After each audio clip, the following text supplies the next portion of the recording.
नमस्कार, मैं रचना शर्मा चढ़ती कला टाइम टीवी देख रहे सभी दर्शकों का स्वागत करती हूँ। आप देख रहे हैं हिंदी टॉप न्यूज।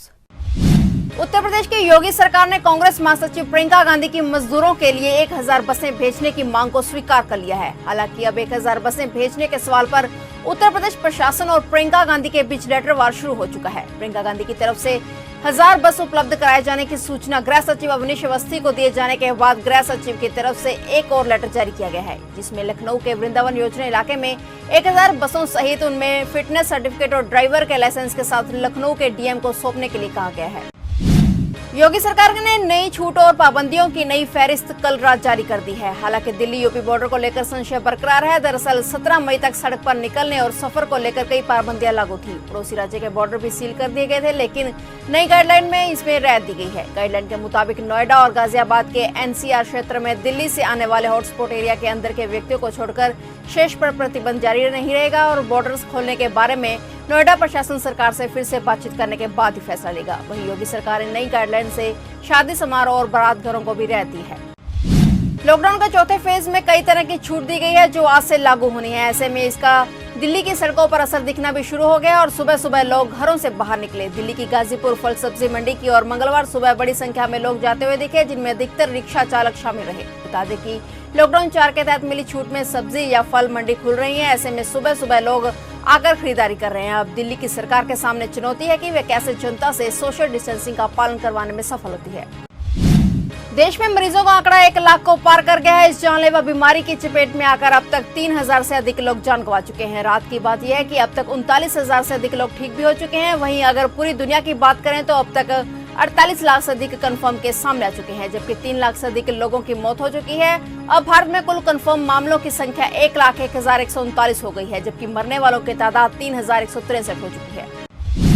दिल्ली से सटे गौतम बुद्ध नगर में संक्रमित मरीजों की संख्या में बड़ा उछाल आया है। सोमवार को यहां कोरोना के 31 पॉजिटिव केस सामने आए। इसके साथ ही गौतम बुद्ध नगर में अब तक कुल 281 संक्रमित हो चुके हैं। इनमें से 194 मरीज ठीक होकर डिस्चार्ज हो चुके हैं, जबकि 87 मरीजों का इलाज जारी है। अब तक कुल 5 लोगों की मौत भी हो चुकी है।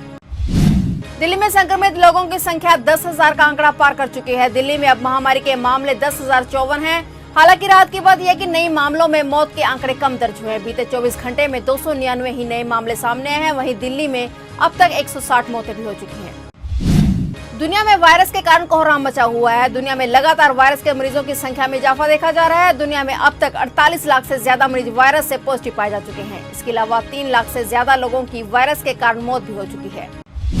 बंगाल की खाड़ी में उठा चक्रवात तूफान अम्फान अब सुपर साइक्लोन में बदल सकता है, जो अब तेज रफ्तार के साथ पश्चिम बंगाल और ओडिशा की तरफ बढ़ रहा है। मौसम विभाग का अनुमान है कि उफान पर पहुंचकर सुपर साइक्लोन तबाही मचा सकता है। इसकी गंभीरता का अंदाजा इसी बात से लगाया जा सकता है कि प्रधानमंत्री नरेंद्र मोदी ने सोमवार शाम को गृह मंत्रालय और एनडीएमए के साथ उच्च स्तरीय बैठक की। इस दौरान सुपर साइक्लोन से निपटने की तैयारियों का जायजा लिया गया। पश्चिम बंगाल और ओडिशा में हालात की गंभीरता को देखते हुए गृह सचिव ने दोनों राज्यों के मुख्य सचिवों से बात की है। मौसम विभाग से मिली जानकारी के मुताबिक यह चक्रवाती तूफान आज दोपहर से शाम तक बंगाल की खाड़ी से उत्तर पूर्व की ओर बढ़ सकता है। इससे तटीय राज्यों को नुकसान होने का खतरा है। इंडियन रेलवे ने लोगों को उनकी जगह पर पहुंचाने की प्रक्रिया में गति पकड़ी है। रेलवे के मुताबिक 1 मई से लेकर अब तक 1414 श्रमिक स्पेशल ट्रेनें चलाई हैं। इससे लगभग 18.5 लाख प्रवासियों को उनके घर पहुंचाया गया है। इनमें से अधिकतर ट्रेनें गुजरात और महाराष्ट्र से चली हैं। रेलवे ने कहा है कि लगभग 116 ट्रेनें और चलाए जाने की प्रक्रिया में हैं। रेलवे से मिली जानकारी के मुताबिक 496 ट्रेनें गुजरात से चलाएगी और 17 और चलाए जाने की प्रक्रिया में हैं। इस बीच उत्तर प्रदेश सरकार ने प्रवासी मजदूरों के लिए 800 और श्रमिक विशेष ट्रेनों को अपने राज्य में आने की अनुमति दे दी है और इसके लिए रेलवे ने भी अप्रूवल दे दिया है। असंगठित क्षेत्र के श्रमिकों और कम आय वर्ग के लोगों की सामाजिक सुरक्षा सुनिश्चित करने के लिए सरकार का एक बड़ा कदम उठाने की तैयारी है। इस संबंध में भारतीय पेंशन निधि और विनियामक प्राधिकार ने सरकार को अपनी सुझाव दे दिए हैं। पीएफआरडीए ने श्रमिकों और कम आय वर्ग के लोगों के लिए एक समग्र योजना का सुझाव दिया है। यह योजना पेंशन और बीमा दोनों के लाभ देगी। महामारी और लॉकडाउन के बीच पंजाब में सियासी वर्चस्व की जंग भी तेज हो गई है। नवजोत सिंह सिद्धू के बाद अब कांग्रेसी विधायक पद्मश्री प्रगट सिंह और विधायक फतेह सिंह बाजवा ने अपनी ही सरकार के खिलाफ मोर्चा खोल दिया है और मुख्यमंत्री कैप्टन अमरिंदर सिंह को घेरने में जुट गए हैं।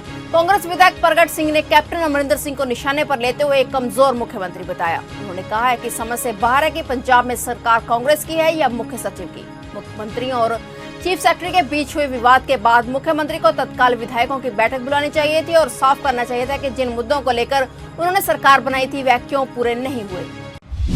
पंजाब में पिछले 24 घंटे के अंदर महामारी से और 2 लोगों की मौत हो गई है। अब कुल मरने वालों का आंकड़ा 38 हो गया है, जबकि कुल मरीजों की संख्या 1980 है। इसके अलावा चंडीगढ़ में 6 नए मामले सामने आए हैं। पंजाब में बुधवार से पंजाब रोडवेज की बसें 50% सवारियों के साथ प्रमुख शहरों और जिला मुख्यालयों के बीच के चुनिंदा रूटों पर चलेंगी। ये बसें केवल बस अड्डों से ही चलेंगी और जहां सभी यात्रियों को बसों में चढ़ने से पहले जांच की जाएगी। वहीं दूसरे राज्यों के लिए बस पर 31 मई तक रोक जारी रहेगी। पंजाब के परिवहन मंत्री रजिया सुल्ताना ने परिवहन विभाग की उच्च स्तरीय बैठक की अध्यक्षता करते हुए कहा है कि विभाग यह सुनिश्चित करेगा कि ये सभी यात्री सामाजिक दूरी बनाए रखें। इसके अलावा सभी का मास्क पहनना जरूरी होगा। ड्राइवरों द्वारा दिए गए सैनिटाइजर से अपने हाथों को साफ करना होगा। कंटेनमेंट जोन में ही बसें नहीं चलेगी। लॉकडाउन के चौथे चरण का आज दूसरा दिन है और मजदूरों का पलायन जारी है। साथ ही मजदूरों के साथ हो रहे हादसों का सिलसिला भी बदस्तूर जारी है। ताजा मामला महाराष्ट्र के यवतमाल का है, जहां मजदूरों से भरी एक बस का एक्सीडेंट हो गया। इस हादसे में ड्राइवर समेत 4 लोगों की मौत हो गई, जबकि 15 से अधिक लोग घायल हैं। बताया जा रहा है कि बस सोलापुर से झारखंड की ओर जा रही थी। बस ने डंपर को पीछे से टक्कर मार दी और मौके पर ही बस ड्राइवर समेत 4 लोगों की मौत हो गई, जबकि 15 से अधिक मजदूर घायल हो गए हैं।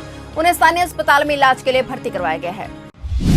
अमेरिका में वायरस से होने वाली मौतों का आंकड़ा 90,000 को पार कर गया है। बीते 24 घंटे में यहां पर कुल 779 लोगों की मौत हो चुकी है, जिसके साथ ही मौत का आंकड़ा 90,338 पर पहुंच गया है। दुनिया में किसी देश में वायरस के कारण हुई मौतों का यह सबसे अधिक आंकड़ा है। बता दें कि अमेरिका में अब तक 15 लाख से अधिक लोग इस महामारी की चपेट में आए हैं और ये संख्या लगातार बढ़ती ही जा रही है। अगर टेस्ट की बात करें तो अब तक अमेरिका के 1 करोड़ 10 लाख से अधिक वायरस के टेस्ट हो चुके हैं। महामारी को लेकर अमेरिका और विश्व स्वास्थ्य संगठन में तकरार तेज होती नजर आ रही है। अमेरिकी राष्ट्रपति डोनाल्ड ट्रंप ने पहले ही अमेरिका के द्वारा विश्व स्वास्थ्य संगठन को दी जाने वाली फंडिंग को रोक दिया था।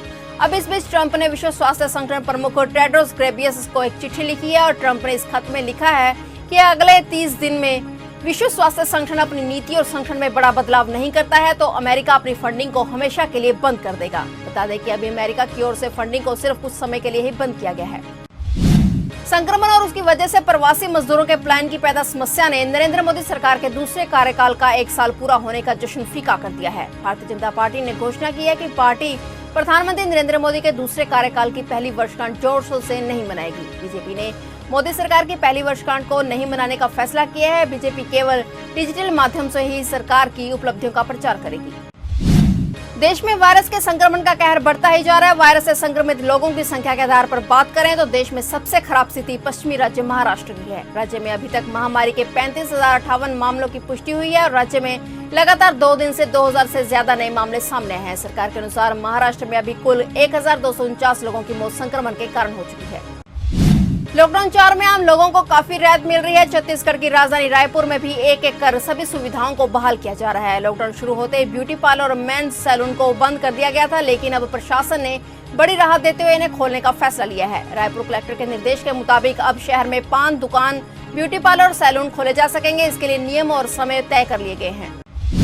खाद्य मंत्री रामविलास पासवान के कार्यालय और मध्य दिल्ली स्थित कृषि भवन स्थित उनके मंत्रालय के हिस्से को सील कर दिया गया है। दरअसल मत्स्य पालन, पशुपालन और डेयरी विभाग में एक अधिकारी पॉजिटिव पाया गया है। पशुपालन और डेयरी विभाग में पाए गए मामले के कारण यह निर्णय लिया गया है कि कृषि भवन में खाद्य और सार्वजनिक वितरण और कार्यालय 19 मई और 20 मई को सैनिटाइजेशन के लिए बंद रहेंगे। और अपडेट्स लेकर फिर से हाजिर होंगे, क्योंकि समाचारों का सिलसिला यहाँ कभी नहीं थमता।